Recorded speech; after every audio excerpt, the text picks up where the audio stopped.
Donc bonjour à tous, merci d'être ici pour assister à cette présentation. Donc moi c'est Tristan et aujourd'hui je vais vous parler de deux composantes, principalement les oiseaux marins d'un côté et les îlots coralliens de l'autre.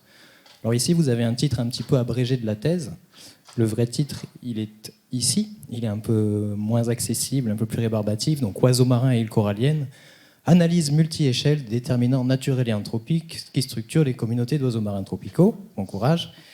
Application à la gestion et aux stratégies de conservation. Alors, avant de rentrer un petit peu dans le détail, je vous rappelle que c'est un projet qui a été initié en 2019, en septembre 2019. Il a été interrompu par une année de césure entre mars 2021 et février 2022. Et il est co-encadré donc, par 3 personnes au sein des UMR Anthropie et IMB. Éric Vidal, qui est ici, en Nouvelle-Calédonie, Mathieu Lecor à l'Université de La Réunion, et Alexandre Millon, qui est à l'IMB Aix-Marseille. Donc, je vous ai parlé de 2 composantes. Tout d'abord, on a les oiseaux marins. C'est un ensemble d'environ 360 espèces qui se distinguent par 2 caractéristiques principales. Ils tirent leur subsistance du milieu marin, donc leur nourriture tout simplement, et ils vivent à proximité de ce milieu. L'autre composante, ce sont les îlots coralliens. Donc ici, ce sont des îles, des terres émergées, qui sont formées indirectement par l'activité des récifs. En fait, les coraux, quand ils sont en bonne santé, ils produisent des squelettes minéraux, et ces squelettes, quand ils sont érodés, ils peuvent s'accumuler et donc former des plateformes émergées de taille plus ou moins grande. Donc quelquefois on a des sites qui sont vraiment tout petits et d'autres qui peuvent être de superficie bien plus importante. Alors pourquoi évidemment est-ce qu'on s'intéresse à cette combinaison? Tout simplement parce qu'on a des oiseaux marins sur les îlots coralliens et que les oiseaux marins, de prime abord, de manière, partout dans le monde, revêtent plusieurs intérêts écologiques. Ce sont des prédateurs, ce sont donc des espèces qui participent à la régulation des chaînes alimentaires dans le milieu marin. Et comme ce sont même des super prédateurs qui sont donc au sommet de ces chaînes alimentaires, ils vont être affectés par toutes les perturbations qui sont susceptibles de modifier l'environnement. Donc à ce titre, ce sont aussi des bioindicateurs. Ce sont aussi des espèces dites architectes, puisque par l'apport de matière organique, par le creusement de terriers, par la construction de nids, les oiseaux transforment l'habitat dans lequel ils vivent. Dans les milieux tropicaux, les oiseaux ils ont un rôle supplémentaire, ils participent en fait à la santé des récifs coralliens par l'apport de matière organique. Donc des colonies de taille importante vont en fait contribuer à la santé des récifs avoisinants. Maintenant, ces espèces elles sont aussi exposées à un grand nombre de menaces dans les milieux à la fois tropicaux et insulaires mondiaux. Donc tout d'abord, à l'échelle mondiale, il y a un certain nombre de pollutions qui affectent les oiseaux, la pollution lumineuse, même les pollutions sonores, les pollutions plastiques, pollutions chimiques, et aussi les effets de la pêche, à la fois à cause de la capture accidentelle d'oiseaux dans les engins de pêche, mais aussi parce que la surpêche peut provoquer un épuisement des proies dont les oiseaux ont besoin pour se nourrir. On a des menaces qui s'exercent aussi directement sur les lieux de vie des oiseaux, que ce soit le dérangement par les touristes par exemple, ou par les espèces introduites. Dans les milieux récifaux, coralliens, on a des menaces supplémentaires liées au réchauffement climatique. Je vous ai dit au début que les îlots sont construits par l'activité récifale. Or, il est prévu, anticipé, que d'ici la fin du siècle, les récifs vont massivement décliner à l'échelle mondiale, ce qui pose la question du devenir des îlots, puisque c'est le moteur de leur croissance qui est en péril. Et si l'on couple ça avec d'autres menaces liées au réchauffement climatique, donc la montée du niveau marin, l'intensification des épisodes cycloniques, ça pose la question du devenir à long terme de ces milieux. Et donc, malgré cet ensemble de menaces particulièrement importants, aujourd'hui, dans la littérature scientifique, on a un trou d'information. C'est-à-dire que autant les poissons, autant les coraux, autant même les tortues ont fait l'objet dans le monde d'études pour décrire les enjeux de conservation, pour décrire les facteurs qui influencent la distribution et les menaces qui pèsent sur ces espèces, autant pour les oiseaux, il y a vraiment un trou d'information. Donc les questions auxquelles on a voulu s'attaquer dans cette thèse, vous les avez résumées ici. On a voulu identifier la proportion des espèces et des populations d'oiseaux marins qui dépendent des îlots coralliens. On a voulu déterminer les facteurs naturels et les facteurs humains qui contribuent à structurer la distribution des communautés. Et le tout, évidemment, ces 2 questions pour pouvoir anticiper la gestion à long terme des populations d'oiseaux. Alors je vais rapidement vous présenter un petit peu ces 3 volets. Donc, tout d'abord, évaluer la proportion des espèces d'oiseaux qui dépendent des milieux coralliens. C'est un défi car dans le monde, justement, il n'y a pas de base de données qui concentre cette information. Donc on a utilisé celle de BirdLife, qui est une base de données relativement simpliste, mais qui a le mérite d'exister. Donc BirdLife, c'est le représentant de l'Union internationale pour la conservation de la nature pour toutes les questions oiseaux. Et donc on a utilisé la base de données du réseau mondial de zones importantes pour la conservation des oiseaux, donc les IBA, afin de déterminer les espèces qu'utilisent les îlots coralliens. Donc il y a 4000 IBA dans le monde qui sont identifiés et qui contiennent des populations d'oiseaux marins. Et au sein de la zone intertropicale, donc grâce à un travail d'étude, on a pu identifier 251 zones qui contiennent des îlots coralliens, dont 210 qui contiennent uniquement des îlots coralliens et bien sûr des populations reproductrices d'oiseaux marins. Au sein de ces zones, donc sur les 363 espèces d'oiseaux marins connues, on en a 59, donc 1 sur 6, qui représente une proportion non négligeable, qui utilisent au moins partiellement les îlots coralliens. Ces espèces, vous les avez ici. Alors, je ne vais pas les décrire dans le détail. On a en majorité des mouettes, des sternes et les procellariiformes, donc la famille des albatros, des pétrels et des puffins. Et en Nouvelle-Calédonie, on a une responsabilité particulière vis-à-vis de ces espèces, puisqu'en fait, on en a 21 qui sont présentes sur le territoire. Donc, on a non seulement des îlots coralliens, mais aussi tout un patrimoine écologique qui est important de préserver ici. Ce qui m'amène donc à ma deuxième partie. Les facteurs qui sous-tendent la distribution des oiseaux sur les îlots coralliens. On a eu la chance, au cours de cette thèse, donc depuis 2019, de tisser des partenariats avec plusieurs partenaires institutionnels, les provinces nord et sud de Nouvelle-Calédonie, et le gouvernement au travers du parc naturel de la mer de Corail. Donc on a pu mener un certain nombre de suivis de terrain pour déterminer la distribution des populations nicheuses et pour identifier, donc, comme je disais au début, les facteurs qui vont structurer cette distribution. Encore une fois, voilà. Donc on a à la fois réalisé des suivis et aussi utilisé la bibliographie, des données géographiques existantes. On n'a pas non plus tout inventé.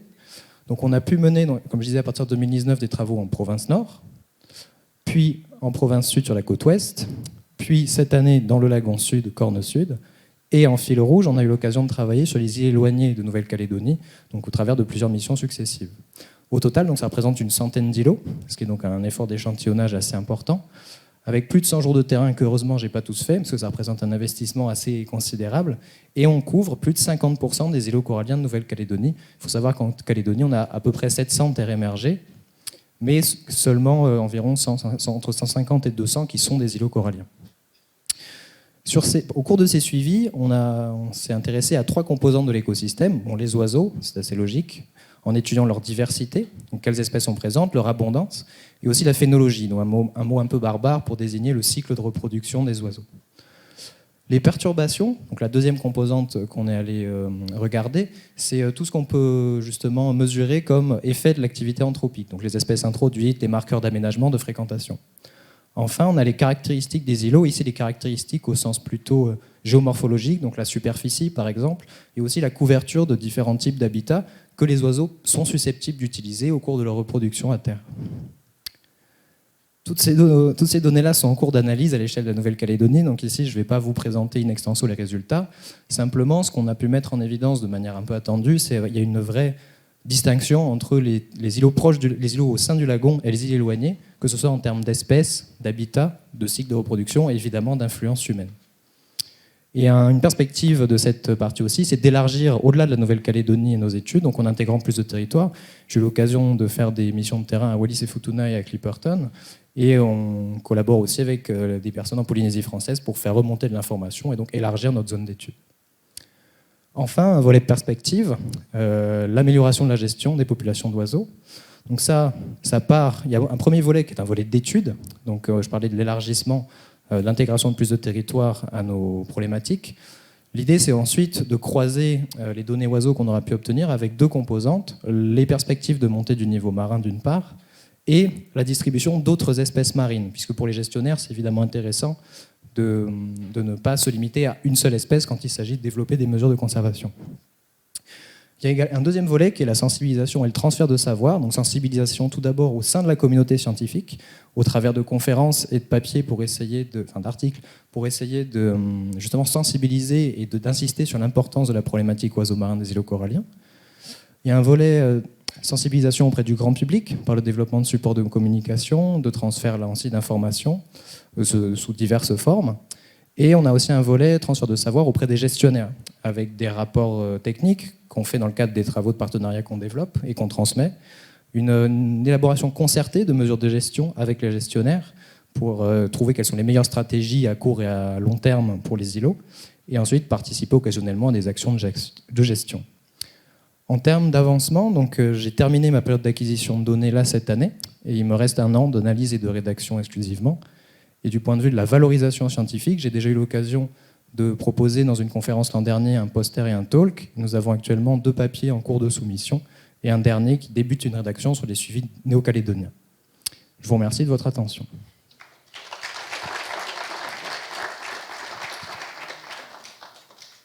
Bien, donc merci pour cette belle présentation. Beaucoup de terrain, des coups de soleil. Oui. Bon, en tout cas, on sent qu'effectivement, là, il y a eu un investissement. Bon, la thèse, toutes les données sont acquises, donc on est effectivement dans la phase, on va dire, d'exploitation et de rédaction, rédaction un peu plus tard, mais une phase bien avancée, en tout cas, pour ces travaux de thèse. Est-ce que, donc, voilà, j'attends vos questions de la part de tous ceux qui sont intéressés par le sujet, l'environnement. Oui, monsieur le professeur Le Tourneur. Merci Tristan pour ta présentation. Alors, tu nous as dit que tu as eu des résultats un peu attendus entre les îles éloignées et les îlots. Justement, est-ce que tu peux nous en parler un petit peu de ces résultats? Alors oui, c'est pour ça qu'on fait des diapos annexes, c'est beau. C'était pas préparé à l'avance. Hein, rapidement, en fait, ici vous avez la distribution des sites de nidification des oiseaux en fonction de la distance à la Grande Terre. Et en fait, on peut distinguer en Nouvelle-Calédonie un peu 3 groupes d'espèces. Des espèces qu'on va trouver exclusivement dans le lagon. Donc, ce sont celles qui sont en haut et concentrées à gauche. Par exemple, le pétrel noir, le pétrel de Tahiti, la mouette argentée. On a des espèces qui sont ubiquistes ou cosmopolites, qui se répartissent un petit peu partout sur le territoire calédonien. Et on a des espèces, à l'inverse, qui sont plutôt inféodées aux îles éloignées. Ce sont ces espèces-là, les fous, les frégates. Ils ont quelques sites de nidification dans le lagon. Mais autrement, on les trouve essentiellement et en très grande majorité sur ces îles éloignées. Donc ça, c'est une première chose. Et deuxièmement, on peut mettre en évidence assez facilement qu'en fait, dans le lagon, la diversité des espèces, elle est essentiellement conditionnée par la distance aux mises à l'eau. Donc en particulier dans le lagon sud, où on a un vrai gradient d'isolement vis-à-vis de la Grande Terre, que vous avez ici. Ça, c'est notre étude de cette année. Donc plus les îlots sont isolés par rapport justement à Nouméa et aux mises à l'eau, plus la diversité, la richesse spécifique donc, va augmenter. À l'inverse, sur les îles éloignées, qui sont à peu près à égale distance des centres de perturbation et qui sont beaucoup moins fréquentées, là ce sont principalement des facteurs naturels, donc l'habitat, la superficie, qui déterminent la présence des colonies. Bien, d'accord. Une autre question. Dans le même état d'esprit, est-ce que tu observes des choses particulières dans les îlots où il y a eu des efforts de dératisation en particulier? Alors en 2020, dans le cadre de notre étude en province nord, on a pu mettre en évidence que les îlots où il y avait encore des rats avaient des biomasses d'oiseaux beaucoup moins importantes. Dans le lagon sud, il y a eu un programme d'éradication dans les années 90. Donc ce sont des îlots où l'influence des rongeurs elle est relativement ancienne. Et actuellement, donc, on travaille un peu sur un instantané, malheureusement, des colonies. Il y a des données antérieures, mais qui sont souvent difficiles de mettre en relation à cause de différences méthodologiques. Mais en revanche, on constate assez facilement que les îlots où les rongeurs sont présents, à habitat à peu près comparable, n'ont pas les mêmes communautés d'oiseaux. Oui, bonjour Tristan, merci pour ta présentation. Je voudrais savoir, est-ce qu'on a connaissance d'espèces d'oiseaux qui sont tout ou partie de leur cycle de vie strictement donc inféodées à l'écosystème en fait, d'îles coralliennes? Et si oui, est-ce qu'on a une idée en fait, de leur capacité d'adaptation? Sous-entendu, est-ce qu'elles sont finalement menacées, voire de disparaître d'ici la fin du siècle? C'est justement pour ça qu'on travaille. Du coup, dans le cadre du premier volet que j'évoquais, on a justement non seulement pu établir une liste des espèces qui dépendent des milieux coralliens, mais aussi évaluer la proportion de ces espèces qui dépendent, des populations de chacune de ces espèces. Et en tête, on a, décidément, tout était prévu, c'est ici. Donc, à droite, vous avez le nombre, la taille de population mondiale des différentes espèces, et elles sont classées en fait par dépendance. Par dépendance, tout en haut, donc ce sont des espèces qui regroupent entre 80 et 100% de leur population sur des îles coralliennes. Et en tête desquelles, on a 3 espèces calédoniennes, donc le puffin, et 2 espèces de nodiers. Et donc tout l'enjeu, c'est justement, maintenant qu'on a établi c'est un peu cette dépendance, c'est de se projeter, est-ce que ces espèces-là, justement, elles ont une polyvalence? Et actuellement, c'est relativement mal connu. Et tout l'objectif de notre élargissement, justement, au-delà de la Nouvelle-Calédonie, en intégrant des territoires, c'est justement d'essayer de comprendre cette distribution et de voir s'il y a des perspectives de mitigation, de restauration envisageables, ou si effectivement on s'attend à perdre une part importante de ces populations. Bien. Une question d'un membre du jury. Question super banco. Est-ce que vous avez prévu d'étudier l'impact que les réserves ont sur les oiseaux marins ? Alors on l'a déjà fait, et c'est d'ailleurs une demande de la province sud pour notre étude en cours dans le lagon. C'est justement d'essayer de mettre en évidence un effet de la politique de mât sur les communautés d'oiseaux. Alors on se heurte à un certain nombre de contraintes, dans le sens que c'est assez facile de mettre en évidence qu'il y a plus d'oiseaux là où il y a des réserves. Le problème, c'est que beaucoup de ces réserves sont relativement jeunes, et donc on ne peut pas savoir si on a mis des réserves là où il y avait des oiseaux, ou s'il y a des oiseaux parce qu'on a mis des réserves. Ce qu'on essaye d'étudier vis-à-vis de la politique des mâts, c'est plusieurs choses. C'est est-ce que justement les réserves facilitent la fidélité des espèces au site, parce qu'on a des espèces justement comme les puffins et les naudis qui sont assez fixes sur leur site de reproduction. En revanche, d'autres comme les sternes sont beaucoup plus mobiles. Donc tout ça, c'est effectivement en cours d'étude. On manque, à la différence par exemple de l'Australie où il y a 30, 40 années de suivi, on manque un peu de recul justement à la fois historique et de qualité de données, mais ce serait évidemment très précieux à pouvoir mettre en évidence pour justifier l'intérêt des politiques de gestion. D'accord, merci. Moi j'ai une petite question concernant les projets de recherche qui financent cette recherche, quoi. Donc, est-ce que vous pouvez me dire quels sont les projets et quels sont les bailleurs ? Alors, c'est ce que j'évoquais tout à l'heure avec ma carte, c'est qu'en fait, on a tissé annuellement des conventions de partenariat avec les provinces pour mener nos études. Et donc, ce sont des travaux qui sont prévus justement pour mettre à jour des inventaires oiseaux, plus un certain nombre de composants, donc comme je disais, les rongeurs, notamment l'aménagement touristique. Et donc, on produit à chaque fois des restitutions auprès des gestionnaires. Donc, il y a en plus quelques projets de recherche qui sont menés dans le parc de la mer de Corail. Mais on a eu de la chance d'ailleurs parce que ce sont des financements qui n'étaient pas prévus au démarrage de la thèse et on a su tisser des rapports assez constructifs au fur et à mesure que les travaux se sont développés, comme ça. D'accord, merci. Ouais, donc des financements locaux. D'accord, ok, parfait. Y a-t-il d'autres questions ? Oui. Oui, est-ce que si des oiseaux sont sédentaires sur un îlot, par exemple, et s'il y a la montée des eaux et qu'on ne peut plus rien faire, c'est-à-dire qu'on va les perdre complètement, on ne pourra pas faire grand-chose, ou est-ce qu'il y aurait des propositions après pour les sauver ? Alors là encore, ça rejoint un petit peu la question de Mathieu, c'est vers quoi on se projette. Il y a les oiseaux marins, donc en particulier les espèces longévives, parce que les oiseaux marins vivent généralement bien plus longtemps que des oiseaux terrestres de la même taille, ont beaucoup de difficultés pour pas mal d'espèces à coloniser de nouveaux milieux. Donc il faut un certain temps pour que des îles qui ne sont pas encore fréquentées puissent l'être. Donc effectivement, il y a la question de un peu cette capacité des oiseaux à recoloniser des milieux où ils seraient absents, mais qui seraient peut-être plus favorables. Et à l'inverse, s'ils sont effectivement trop dépendants des îlots, ça pose question. Après, même le devenir des îlots est discuté, parce qu'il y a actuellement des gens qui ont montré que dans beaucoup d'endroits dans le monde, il y a une résilience des îlots face à la montée des eaux. Mais la réelle question, c'est le devenir des récifs, en réalité. Et après, au-delà des îlots, il y a aussi la question des ressources marines. Donc, c'est-à-dire, même si on arrive à protéger les lieux de reproduction, il y a un certain nombre d'autres menaces qui sont susceptibles de venir. Et ce sont des questions passionnantes, mais auxquelles on arrivera sans doute à répondre que même au-delà de la thèse, d'ici 5-10 ans peut-être, mais c'est une perspective de ce travail.